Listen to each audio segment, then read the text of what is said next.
Let me be very clear about what has unfolded across northern Israel in the last 36 hours, because what you are watching is not a border skirmish. It is not a limited exchange of fire that can be contained through ceasefire negotiations. It is not the kind of controlled escalation that Israel and Hezbollah have engaged in periodically for the last 18 years. What it is the operational execution of a military strategy that Hezbollah has been preparing since 2006, that has been refined through years of combat experience in Syria, and that was unleashed in the last 36 hours with a level of coordination, precision, and overwhelming volume that has fundamentally altered the strategic balance in the Levant. Having been inside the national security apparatus of the United States government, having watched how Israel assesses threats and how Hezbollah has evolved from a guerrilla organization into a professional military force, I can tell you with complete certainty that what happened was not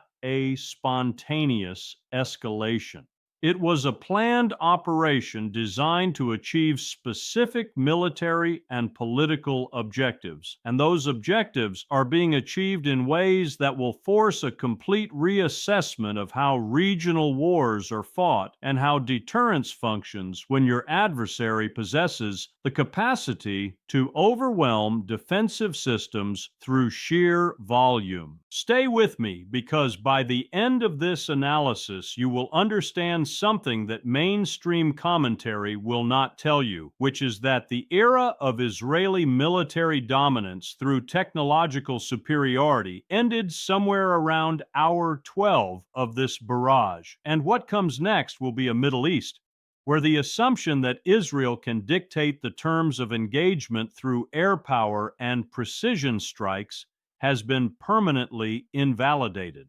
10,000 rockets. That number needs to sit with you before I explain what it actually means in operational terms. In the first 36 hours of this offensive, Hezbollah launched approximately 10,000 rockets and missiles into northern Israel. For context, the entire 2006 Lebanon War saw roughly 4,000 rockets fired over 34 days. What has happened in the last 36 hours represents more than double that volume in less than 5% of the time. The rockets came in coordinated waves targeting specific infrastructure: electrical substations, communication nodes, transportation hubs, water treatment facilities, and military installations. The pattern is not random. It reflects detailed intelligence, pre-planned targeting, and operational discipline that you do not see from organizations that are simply firing indiscriminately. Iron Dome intercepted approximately 3,200 of those incoming projectiles. That is a 32% interception rate. The system is designed to intercept projectiles heading for populated areas while allowing those headed for open ground to impact harmlessly.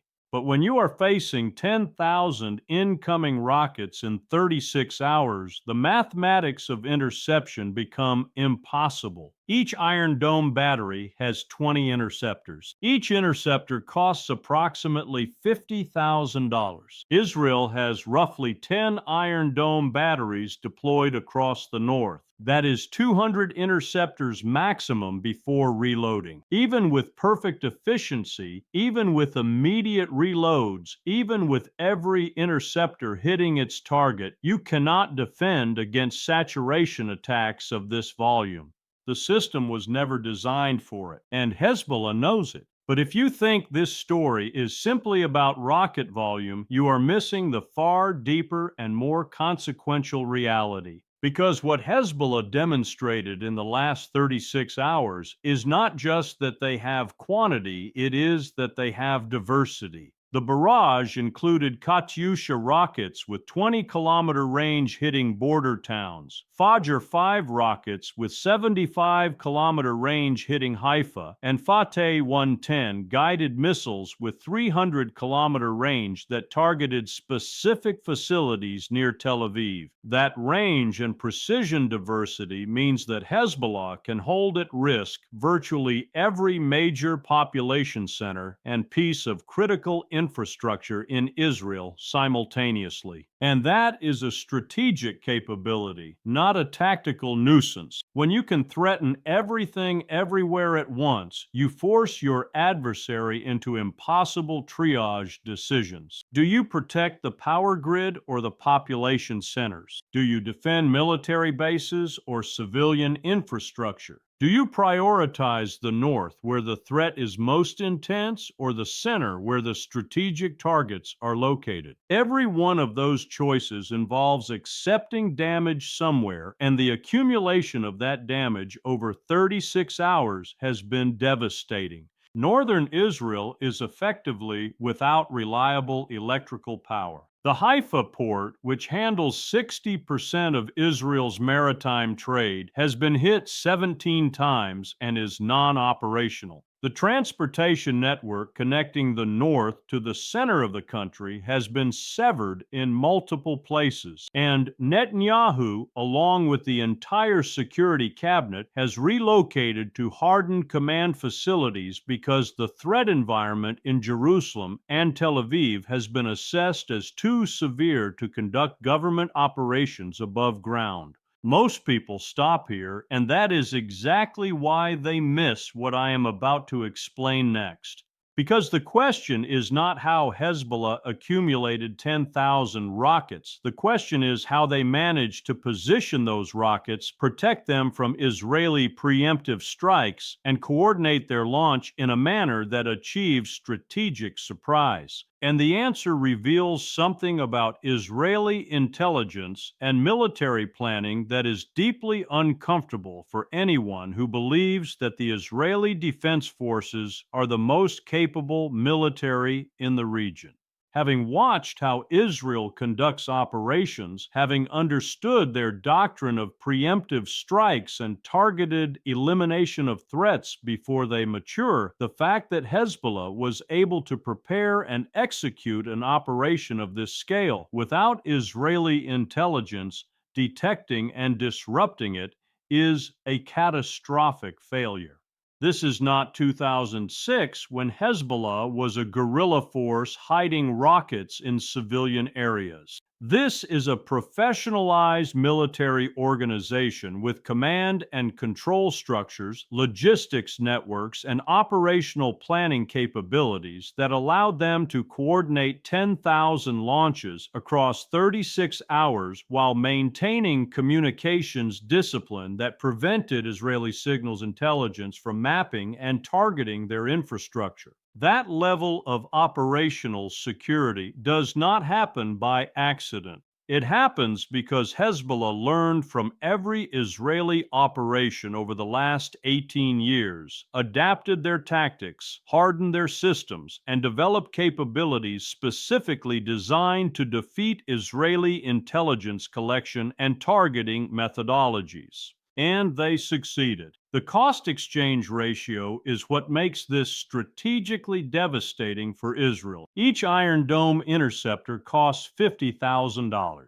Hezbollah's Katyusha rockets cost approximately $500 each. Even the more sophisticated Fajr 5 rockets cost roughly $10,000. The economic arithmetic is brutal. For every $1 Hezbollah spends on offense, Israel spends $100 on defense, and the defense is not achieving the interception rates necessary to prevent strategic damage. But the economic dimension extends far beyond interceptor costs. The damage to electrical infrastructure, transportation networks, and port facilities in northern Israel represents tens of billions of dollars in immediate reconstruction costs and economic losses from disrupted activity. Tourism, which represents 7% of Israeli GDP, has collapsed entirely. Foreign airlines have suspended service to Ben Gurion Airport because the threat environment is assessed as too severe. The tech sector, which represents 18% of GDP and employs hundreds of thousands, is experiencing mass evacuation as companies relocate operations to facilities outside the rocket threat radius.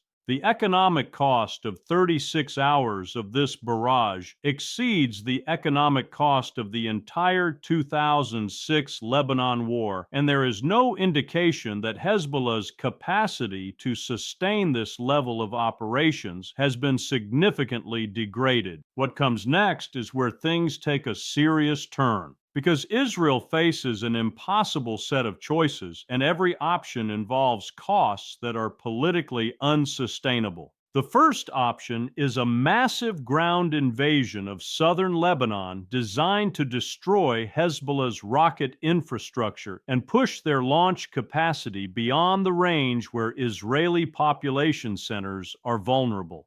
That operation would require mobilizing reserves, would produce significant Israeli casualties, would take weeks or months to execute, and would be conducted against an adversary that has spent 18 years preparing defensive positions specifically designed to inflict maximum casualties on invading forces. Hezbollah is not Hamas. They have anti-tank guided missiles, they have hardened tunnel networks, they have trained units that have combat experience from years of fighting in Syria. An Israeli ground invasion would succeed eventually, but the cost in blood and treasure would be enormous, and there is no guarantee that Hezbollah's capacity to fire rockets would be eliminated rather than simply dispersed further north where it could reconstitute. The second option is a sustained air campaign targeting Hezbollah's infrastructure throughout Lebanon. That campaign would produce significant civilian casualties, would risk drawing Syria and potentially Iran into direct confrontation, and would still not eliminate the mobile rocket launchers that are the actual source of the threat. The third option is acceptance that northern Israel is no longer defensible against this level of threat, which means either abandoning the region or living under permanent threat of devastating attacks that can be repeated whenever Hezbollah chooses. None of these options are acceptable, which means Israel will likely pursue some combination of all three while achieving none of the strategic objectives that would actually end the threat. Now, I want to address the counter-argument because I never want you to simply take my analysis and accept it uncritically. The counter-argument goes like this: Israel has not yet responded with full force. The restraint you are seeing is strategic patience while the IDF plans a response that will be devastating and decisive. Hezbollah has revealed its capabilities prematurely, which means Israel now knows what they are facing and can develop countermeasures. This apparent success for Hezbollah will be temporary because once Israel responds, the strategic balance will be restored through overwhelming application of military force. That is the argument you will hear from people who believe that Israeli military superiority is guaranteed and that any apparent setback is merely a prelude to eventual victory. And I am telling you that argument is wrong. It is wrong because it assumes that the application of overwhelming force can solve a problem that is fundamentally structural. Hezbollah's strategic advantage is not that they have better weapons or better soldiers than Israel.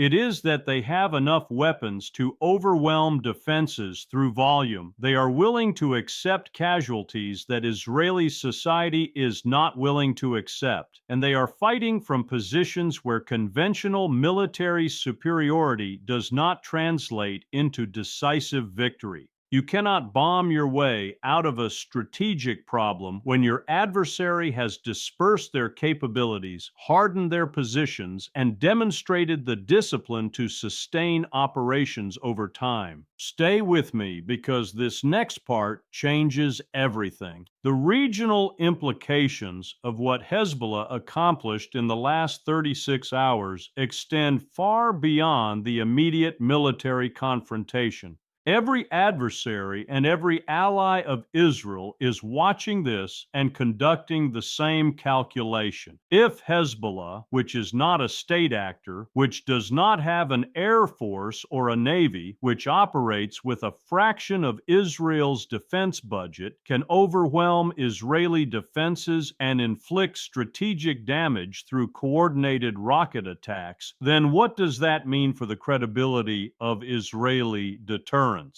Iran is watching and understanding that the threat of Israeli preemptive strikes against Iranian nuclear facilities is less credible when Israel cannot defend its own territory against non-state actors. Hamas is watching and learning tactical lessons about how to coordinate attacks in ways that overwhelm defenses. Syria is watching and calculating whether Israeli overflight and strike operations in Syrian territory can continue with impunity. And the Gulf states that normalized relations with Israel through the Abraham Accords are watching and questioning whether association with Israel provides the security benefits they were promised or simply makes them targets for Iranian proxies with capabilities that are more sophisticated than anyone acknowledged. But if you thought that was the full strategic picture, it is not. Because the most dangerous element of what has happened in the last 36 hours is not the immediate damage, it is the precedent that has been established for how future conflicts will be fought. Hezbollah has demonstrated that precision-guided munitions and air power dominance, which have been the foundation of Israeli military doctrine since 1967, can be defeated through saturation attacks using relatively unsophisticated weapons deployed in overwhelming volume. That is a lesson that will be studied and replicated by every non-state actor and every regional military that faces a technologically superior adversary. The era of wars decided by surgical strikes and limited engagements is over. What Hezbollah demonstrated is that future conflicts in this region will be decided by attrition, by volume, by the willingness to absorb casualties and inflict damage over time, rather than seeking decisive victories through technological superiority. And Israel, which has built its entire defense posture around the assumption of quick, decisive operations followed by return to normalcy, is fundamentally unprepared for that type of warfare. The historical parallel that keeps coming to my mind is the period in the mid-1960s when the assumptions governing American military superiority were confronted by the reality of insurgent warfare in Vietnam. The United States had overwhelming firepower, complete air superiority, and technological advantages that should have produced decisive victory. But those advantages proved irrelevant against an adversary that was willing to fight a war of attrition, that dispersed their forces, that operated from positions where conventional superiority could not be brought to bear effectively. It took years for the American military establishment to accept that the nature of warfare had changed and that the assumptions governing how we thought about military power had been invalidated by operational realities. Israel is at the beginning of that same recognition process. The difference is that Israel does not have the geographic depth or the population size to absorb extended attrition warfare the way the United States did, which means the timeline for adapting to this new reality is compressed, and the consequences of failure to adapt are existential rather than merely strategic. The decisions being made in the next 72 hours will determine whether Israel acknowledges this strategic reality and begins adapting its defense posture, or whether they pursue a conventional military response based on assumptions that have just been proven obsolete. I have been waiting for Israeli leadership to find the realism necessary to accept that technological superiority alone does not guarantee security in conflicts where your adversary can impose costs through volume and attrition. And I am not optimistic, because accepting what Hezbollah demonstrated in the last 36 hours means accepting that the era of Israeli invulnerability is over. It means accepting that deterrence based on the threat of overwhelming retaliation no longer works when your adversary has demonstrated the capacity to absorb retaliation and continue operations. And those are conclusions that Israeli society, that the Israeli political establishment, that the American supporters of unconditional Israeli military dominance are not prepared to accept. If this analysis has helped you understand what the Hezbollah offensive actually represents beyond the immediate tactical details, then share it. Share it with anyone who needs to understand that what happened in the last 36 hours was not a border incident. It was a strategic inflection point that will reshape how conflicts are fought in the Middle East. Subscribe if you are not already, because the people who are going to understand what comes next are the ones who refuse to accept the comfortable narratives about Israeli military invincibility that ignore operational realities. Leave your thoughts below. Tell me, do you believe Israel will adapt to this new strategic environment? Or will they pursue conventional responses that do not address the fundamental challenges revealed by Hezbollah's capabilities? I read everything you write, and these conversations matter because the decisions being made in the next weeks will determine whether this conflict escalates into a regional war or whether some form of deterrence can be reestablished. Stay informed, stay clear-eyed, because the Middle East changed in the last 36 hours, and understanding how it changed is essential for anyone trying to understand where this region is heading.